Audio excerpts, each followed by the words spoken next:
ہمارے صوفیاء فرماتے ہیں جب کوئی شخص ایک مرتبہ لفظ اللہ کہتا ہے تو اللہ تعالیٰ اس کی طرف نظر رحمت سے دیکھتا ہے۔ جب کسی طرف اللہ تعالیٰ نظر رحمت سے دیکھتا ہے کسی بندے کی طرف بھی تو اس کے 70 گناہ جل کے راکھ ہو جاتے ہیں۔ تو یہ اس کی کرم نوازی ہے۔ تو ایک مرتبہ اللہ کہیں گے تو اللہ کی رحمت کی نظر ہوگی، اور بار بار اس کا تکرار کریں گے تو ہمارے گناہ جلتے چلے جائیں گے اور ہمارا دل پر نور ہو جائے گا۔ ذکر کرنے سے دل نور پاتا ہے۔ نور سے مراد کیا ہے کہ کوئی اندر روشنی سی ہو جاتی ہے، جس طرح کی یہ روشنی ہے۔ نور سے مراد یہ ہے کہ دل گناہ سے نفرت کرنے لگ جاتا ہے اور نیکی کی طرف قلبی طور پہ رغبت پیدا ہو جاتی ہے۔ اپنے آپ کو کھینچ کر کے پھر نیکی کی طرف نہیں لے جانا پڑتا، بلکہ شوق پیدا ہو جاتا ہے نیکی کا، اور برائی سے بچنے کے لیے بہت زیادہ تکلف نہیں کرنا پڑتا، خود بخود بندہ دور ہو جاتا ہے۔ تو جس طرح آپ کسی ایسی چیز سے جو آپ کو مرغوب ہو، ڈاکٹر نے حکیم نے پرہیز بتایا ہو تو آپ بچتے ہیں اس سے، لیکن دل جو ہے پھر بھی اس کی طرف مائل ہوتا ہے۔ جس طرح شوگر کے مریض کو بتایا ہوتا ہے کہ چینی نہیں لینی، لیکن اس کا بار بار ہاتھ ادھر اٹھتا ہے، لیکن وہ اپنی صحت کا خیال رکھتے ہوئے اس سے بچتا بھی ہے۔ لیکن اگر ایک عرصہ گزر جائے یا کوئی اتنے اچھے انداز سے اگر اس کو کوئی بتائے اور اس کے نقصانات اس طرح سے اس کے اوپر واضح کر دے تو ویسے ترک کر دے تو پھر وہ پرہیز کامل ہو جاتا ہے۔ اسی طرح گناہ سے انسان بچتا تو ہے، میں بھی بچتا ہوں، آپ بھی بچتے ہیں، لیکن چونکہ گناہ میں کشش رکھی گئی ہے تو نفس ہمارا گناہ کی طرف ہمیں مائل کرتا رہتا ہے۔ اللہ کا خوف، خشیت الہی، مرشدوں کے بتائے ہوئے اعمال ہمیں روکتے ضرور ہیں، لیکن پھر بھی جو گناہ ہیں ان کے اندر کشش ہے۔ تو جب انسان کثرت سے ذکر کرتا ہے تو پھر اس گناہ سے نفرت ہونا شروع ہو جاتی ہے۔ تو جب قلبی طور پہ نفرت ہو جائے تو پھر گناہ کو چھوڑنا مشکل نہیں ہوتا، بلکہ گناہ کو چھوڑنے سے راحت ملتی ہے۔ اسی طرح کڑوی دوائی کھانے سے طبیعت رغبت محسوس نہیں کرتی، صرف دوا سمجھ کے کھاتے ہیں، لیکن جب انسان کسی ایسے حاذق کی صحبت میں بیٹھے کہ جو راسخ کر دے اس کی طبیعت میں، تو پھر انسان اس کے اندر جو ہے وہ راحت محسوس بھی کرنے لگ جاتا ہے۔ تو ذکر کی برکت سے وہ نیکی مشکل محسوس نہیں ہوتی، بلکہ اس میں لذت آنے لگ جاتی ہے۔ بندہ اٹھ کے جاتا ہے نماز پڑھنے کے لیے، اللہ کا حکم ہے، لیکن سخت سردی میں مشکل بھی لگتا ہے، سخت گرمی میں مشکل بھی لگتا ہے، سردیوں میں ٹھنڈے پانی سے وضو کرنا مشکل بھی لگتا ہے، لیکن کرتا بھی ہے انسان۔ لیکن جب ذکر سے دل میں نور آ جاتا ہے تو پھر نیکی راحت کا ذریعہ بن جاتی ہے۔ نیکی نہ کرنے سے بے چینی ہوتی ہے، کرنے سے تسکین ہوتی ہے۔ اور اس کی مثال دیکھیے کہ حضور جب حضرت بلال حبشی کو اذان کے لیے کہتے تو کہتے ارحنا یا بلال، بلال اٹھو اور ہمارے دل کو راحت پہنچا دو۔ تو مسجد میں اذان ہو رہی ہو تو نمازی بھی اگر یہ کہ اچھا یار ٹائم ہو گیا، مولوی صاحب ابھی تو پہلی پڑھ کے آئے ہیں تو پھر دوبارہ بلا لیا، چلو چلتے ہیں، تو یہ ایک طریقہ ہے۔ اور دوسرا طریقہ یہ ہے کہ ذکر کی برکت سے نیکی کی طرف ایسی رغبت ہو جائے کہ ایک نماز پڑھی ہے تو بار بار گھڑی دیکھتا ہے کہ یار عصر کا وقت ہی نہیں ہو رہا ہے، اور بار بار جو ہے، اور یہ ہے انتظار الصلاۃ، نماز کا انتظار، یہ کیفیت پیدا ہو جائے تو یہ نور ہے۔ کوئی یہ جو ہم ذکر و فکر کرتے ہیں ولایت، یہ نہیں کہ بندہ ہوا میں اڑنے لگ جائے یا لوگوں کے سینے ٹٹولتا پھرے اس کو راز معلوم ہونے لگ جائیں۔ ہمارے نزدیک جو ولایت کا تصور ہے وہ یہ ہے کہ نیکی سے اتنی محبت ہو جائے کہ نیکی کے بغیر چین نہ آئے، اور گناہ سے اتنی نفرت ہو جائے کہ کبھی مجبوراً اس کی طرف کو اس کو دھکیلے بھی تو پھر بھی اس کے لیے تکلیف ہو۔ اور رسول اللہ صلی اللہ علیہ وسلم نے ارشاد فرمایا کہ اتنی دیر تک کوئی شخص ایمان کی حلاوت نہیں پاتا جب تک یہ کیفیت اس کی نہیں ہو جاتی کہ کفر کی طرف لوٹنا اس کے لیے جو ہے وہ مشکل ہوتا ہے اور آگ میں چھلانگ لگانا اس کے لیے آسان ہوتا ہے. تو یہ کیفیت ہو جائے تو پھر یہ ایمانی کیفیت ہے، یہ ولایت کا نور ہے، یہ باطن کا نور ہے. تو عموماً لوگ سمجھتے ہیں کہ ذکر و فکر سے سینہ روشن ہو جائے، ولی وہ ہوتا ہے جو لوگوں کے سینے ٹٹولتا پھرے اور لوگوں کے راز معلوم کرتا پھرے. شریعت میں ولایت کا تصور یہ نہیں ہے. اللہ والے بندے لوگوں کے سینے نہیں ٹٹولتے، ان کی زندگی اور ان کا جو حقیقی نور ہے وہ یہ ہے کہ انہیں عبادت میں سرور نصیب ہوتا ہے. حضور نے حضرت حنظلہ سے غالباً پوچھا تھا کہ تیرے ایمان کی کیفیت کیا ہے، تو انہوں نے کہا تھا رأیت عرش ربی بارزن، میں اللہ کے عرش کو یوں دیکھ رہا ہوں جس طرح دن چڑھا ہوا ہے. تو یہ کیفیت ہے جو بندہ مومن کو نصیب ہوتی ہے. تو نیکی کی طرف قلبی رغبت ہو جائے اور گناہ کی طرف قلبی نفرت ہو جائے تو یہ ذکر کی لذت ہے. آپ روزانہ کی بنیاد پہ ذکر کریں، ہر نماز کے بعد 2-1 لمحوں کے لیے آپ اللہ کے ذکر کی طرف متوجہ ہوں تو آپ محسوس کریں گے کہ آپ کو یہ نور نصیب ہوا ہے کہ نیکی کی طرف دل چاہے گا کہ میں یہ کام کروں نیکی کا. تو یہ حقیقی نور ہے، یہ لذت ہے جو بندہ مومن کو نصیب ہوتی ہے. تو اس لیے کثرت سے اللہ تعالیٰ کا ذکر کیا کریں. ذکر کی یہ برکتیں آپ کو ضرور نصیب ہوں گی، یہ ہو ہی نہیں سکتا کہ ذکر کی برکتیں نصیب نہ ہو. حشام بن عبد الملک بنو امیہ کا بڑا تگڑا حکمران گزرا ہے. یہ مطاف میں شامی وفد کے ساتھ طواف کے لیے آیا تو اس کا جی چاہا کہ میں حجر اسود کو بوسہ کروں، لیکن وہاں ہجوم اتنا تھا کہ ہمت آگے جانے کی پڑ نہیں رہی، لوگ راستہ ہی نہیں دے رہے. خیر یہ ایک سمت کھڑا ہو گیا انتظار کے لیے کہ کوئی موقع ملتا ہے تو میں حجر اسود کو چوم لیتا ہوں. اچانک ایک نوجوان طواف کرتے ہوئے حجر اسود کے مقابل آئے اور ایک لمحے کے لیے توقف کیا کہ میں حجر اسود کو چوموں. لوگوں نے راستہ چھوڑ دیا. یہ نوجوان حضرت امام زین العابدین تھے رضی اللہ تعالی عنہ. تو جب لوگوں کے دل میں یہ احترام دیکھا تو وہ شامی وفد بڑا متاثر ہوا اور حیرت زدہ ہوا کہ یہ کون نوجوان ہے کہ حشام کے لیے تو لوگوں نے راستہ نہیں چھوڑا اور اس کے لیے راستہ چھوڑ دیا. تو وہ امام زین العابدین کو جانتے نہیں تھے. تو انہوں نے حشام سے پوچھا من ھذا، یہ کون ہے؟ اب حشام بن عبد الملک تو جانتا تھا کہ یہ کون ہے، لیکن اس نے اپنی سبکی محسوس کی کہ میرے لیے تو راستے نہیں ملے اور اس نوجوان کے لیے راستے چھوڑ دیے گئے ہیں. تو اس نے کہا پتہ نہیں کون ہے. جس طرح کوئی عام شخص ہو. فرزدق شاعر پاس کھڑا تھا، اسے غیرت آئی. اس نے کہا کہ اگر آپ کو نہیں پتا تو میں بتا دوں یہ کون ہے. اللہ اکبر.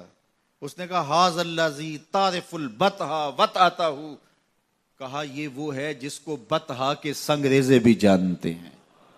والبیت یعرفہ والحل والحرم، اس کو بیت اللہ بھی جانتا ہے، اس کو حرم بھی جانتا ہے، اس کو مطاف بھی جانتا ہے، اس کو تو حرم کے پہاڑ بھی جانتے ہیں. یہ فاطمہ الزہرا کا بیٹا ہے. بجدہ انبیاء اللہ قد ختموا، اس کا نانا نبیوں کا سردار ہے اور ختم نبوت کا تاج اس کے نانے کے سر پہ رکھا ہوا ہے. کہا کہ لیسا قولو کا من ھذا بدائرہ، تیرا یہ کہنا کہ من ھذا کون ہے مجھے نہیں پتا یہ کون ہے. کہا تیرا یہ کہہ کے تجاہل عارفانہ کرنا، کہا اس کو نقصان نہیں دے سکتا. اس کو عرب بھی جانتے ہیں، اس کو عجم بھی جانتے ہیں. کھڑے کھڑے امام زین العابدین کی شان میں اس نے قصیدہ لکھ دیا. حشام کی تو توقع نہیں تھی. وہ شاعر جو بادشاہوں کے قصیدے لکھا کرتا تھا، آج اس نے امام زین العابدین کا قصیدہ لکھ دیا اور بادشاہ کی موجودگی میں اور رد عمل کے طور پہ. بادشاہ کو بڑا غصہ آیا، اس نے فرزدق کو جیل میں ڈلوا دیا. امام زین العابدین کو پتا چلا تو آپ نے اشرفیوں کی تھیلیاں بھیجی. تو اس نے چوم کے آنکھوں سے لگائی، کہا کہ حضرت میں نے یہ جو کچھ کیا ہے اشرفیوں کے لیے نہیں کیا، آپ کے نانا کی شفاعت کے لیے کیا ہے. تو اصل تو تخت و تاج ہی ہے. جو تخت و تاج کا مالک ہے لوگ اسے راستہ نہیں دے رہے. اللہ اکبر. بہلول دانا آیا نا بغداد میں، تو اللہ اکبر لوگوں نے راستہ دے دیا. تو کھڑکی سے یہ دیکھ رہا تھا ہارون الرشید، تو وہ اپنی بیگم سے کہنے لگا کہ حکمران ہم نہیں ہیں، حکمران یہ لوگ ہیں. جو دلوں کو فتح کر لے وہی فاتح زمانہ. تو حضرت امام حسین ہارے نہیں ہیں، حضرت امام حسین جیتے ہیں. اس پورے مجمع میں اگر میں ڈھونڈنا چاہوں تو مجھے یزید نام کا ایک شخص بھی نہیں ملے گا،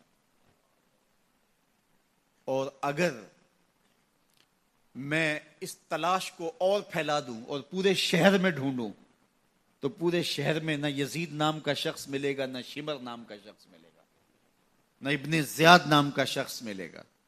اچھا میں اور اس دائرے کو پھیلا دوں تو پورے پاکستان میں ڈھونڈوں تو شاید مجھے یزید نام کا شخص نہ ملے.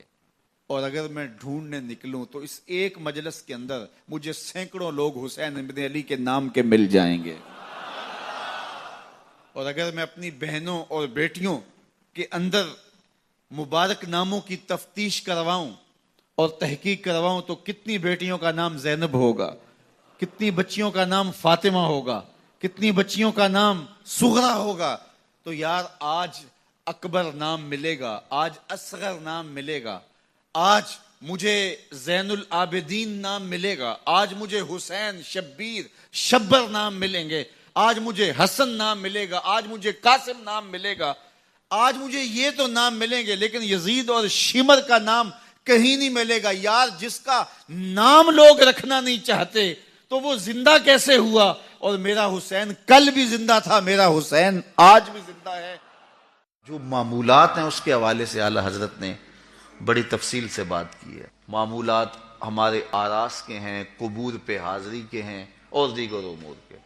بلکہ قبور کی حاضری کے حوالے سے اعلیٰ حضرت نے کتنا واضح اور دو ٹوک موقف بیان فرمایا کہ زیارت قبور بالاتفاق جائز ہے، اس میں کوئی دوسری رائے نہیں ہے. قبروں کی زیارت کے لیے حضور نے خود حکم دیا، فرمایا کہ کنت نہیتکم عن زیارت القبور فزوروها، میں تمہیں قبروں پر جانے سے روکا کرتا تھا. ایک زمانہ تھا حضور نے منع کیا کیونکہ اس وقت مشرکین کی قبریں تھیں.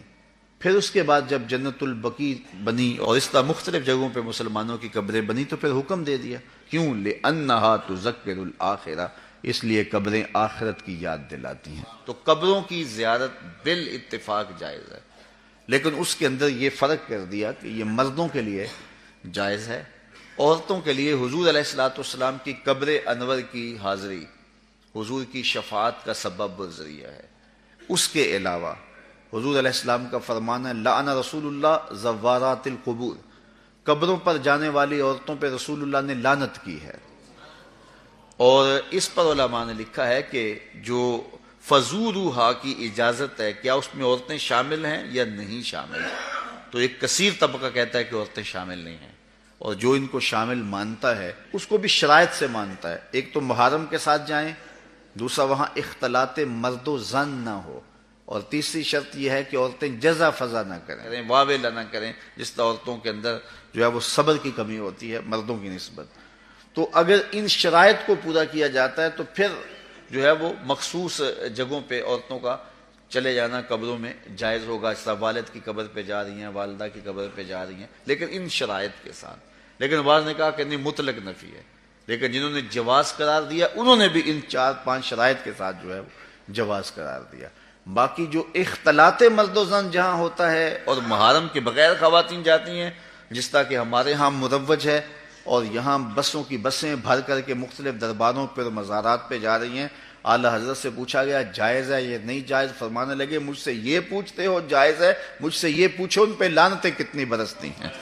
فرمایا جب وہ گھر سے نکلتی ہیں تو ان پر لعنتیں برسنا شروع ہو جاتی ہیں، اور تم اس کو مجھ سے جواز کا فتویٰ مانگ رہے ہو.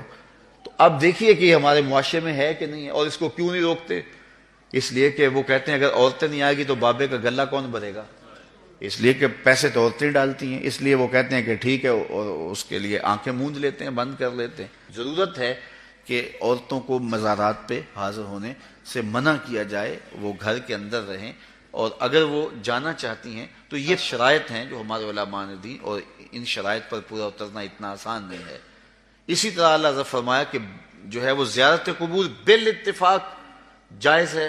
عورتوں کی جو بات ہے وہ آپ نے بیان فرما دی۔ دوسری بات فرمائی سجدہ قبور اور طواف قبور بالاتفاق حرام ہے، اس میں کوئی دوسری رائے نہیں ہے۔